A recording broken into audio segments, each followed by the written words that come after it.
Hi friends, Gogisetti Subbarao మీ psychologist. ఇవాళ మనం చెప్పుకునే topic anger management. Anger management అంటే ఇక్కడ యాంగర్ అనేది మనం పెద్ద ప్రాబ్లంగా అనుకుంటూ ఉంటాం అనమాట. ఇక్కడ తెలుసుకోవాల్సింది ఏంటంటే యాంగర్ అనేది ప్రాబ్లం కాదు, యాంగర్ని ఎలా హ్యాండిల్ చేయాలనేదే పెద్ద ప్రాబ్లం అనేది తెలుసుకోవాలి.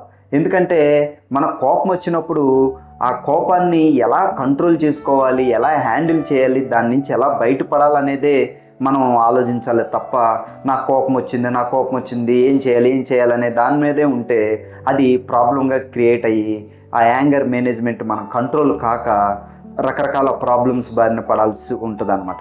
యాంగర్ అంటే సెకండరీ ఎమోషనే తప్ప ఆ ఎమోషన్ని కంట్రోల్ చేసే విధంగా మనం ఆలోచించాలి. బిహైండ్ యాంగర్ వెనకాల ఏముంది, మనల్ని ఎవరన్నా హర్ట్ చేశారా, మనల్ని ఎవరన్నా బాధ పెట్టారా, మనం ఏమన్నా స్ట్రెస్లో ఉన్నామా, వీటి వెనకాల ఈ మూడిట్లో ఏదో ఒకటి ఉంటేనే మనకు ఆ కోపం వచ్చిద్దే తప్ప లేకుండా ఏమీ లేకుండా యాంగర్ మాత్రం మన కోపం మాత్రం రాదనేది తెలుసుకోవాలి.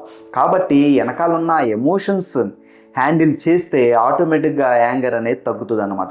కాబట్టి ఎవరు హర్ట్ చేశారు, ఎవరు దేనివల్ల మనం భయపడుతున్నాం, ఎందుకు ఈ స్ట్రెస్ అనేది ముందు దేనివల్ల వచ్చింది, ఎందుకు వచ్చింది, వాటి గురించి మనం ఆలోచిస్తే ఆ యాంగర్ని హ్యాండిల్ చేయటం మనకి ఈజీ అవుతుంది అనమాట. కాబట్టి ఇక్కడ తెలుసుకోవాల్సింది ఏంటంటే ఎప్పుడు కోపం వచ్చినా అది 90 సెకండ్ రూల్ అనేది తెలుసుకోవాలి. ఎందుకంటే అది కంటిన్యూగా ఉండదన్నమాట. యాంగర్ అనేది వితిన్ సెకండ్స్, అంటే ఇంచుమించు నిమిషంన్నర. ఎమోషన్ పీక్ 90 సెకండ్స్ మాత్రమే. రియాక్షన్ డిలే చేస్తే డ్యామేజ్ తగ్గుతుందన్నమాట. ఎప్పుడైతే మన కోపం వచ్చిద్దో, యాంగర్ ఎప్పుడైతే వచ్చిద్దో ఇమీడియట్గా రియాక్ట్ అవ్వకుండా కనీసం 1 మినిట్, 1.5 మినిట్, 2 మినిట్స్ హోల్డ్ చేసామనుకోండి, ఆటోమేటిక్గా ఆ యాంగర్ అనేది తగ్గి మనం ఆ టైంలో చేసే ప్రమాదం కూడా మనకు తగ్గి ఎంతో కొంత నార్మల్ అయ్యే అవకాశం ఎక్కువగా ఉంటుందన్నమాట.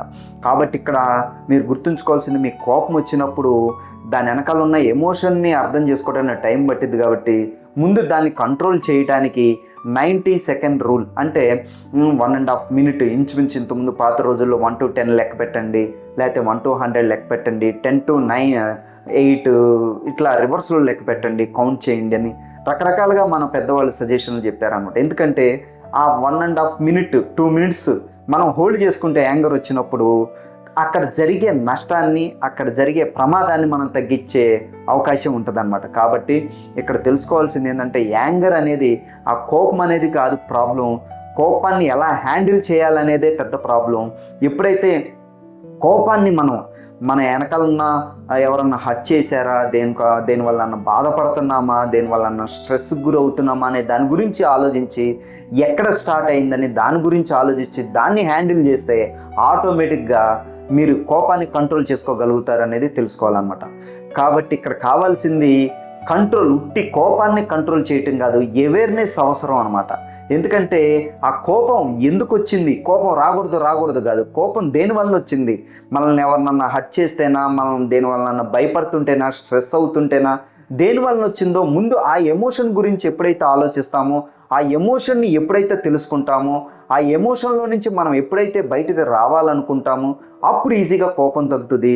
ఉట్టి కోపాన్ని కంట్రోల్ చేయటం కాదు, ఆ కోపం ఎందుకు వచ్చిందో అవేర్నెస్ మనం తెలుసుకుంటే ఆటోమేటిక్గా మనం యాంగర్ నుంచి బయటకు వచ్చే అవకాశం ఉంటుంది అన్నమాట. కాబట్టి ఇలాంటి అడ్వైస్ కోసం మీరు ఆటోమేటిక్గా రాలేకపోతే సైకాలజిస్ట్ అడ్వైస్ తీసుకుని ఆటోమేటిక్గా యాంగర్లో నుంచి బయటకు వచ్చి యాంగర్ ఎలా హ్యాండిల్ చేయాలో తెలుసుకుంటే మీకు ఈజీగా ఉంటుంది అనమాట.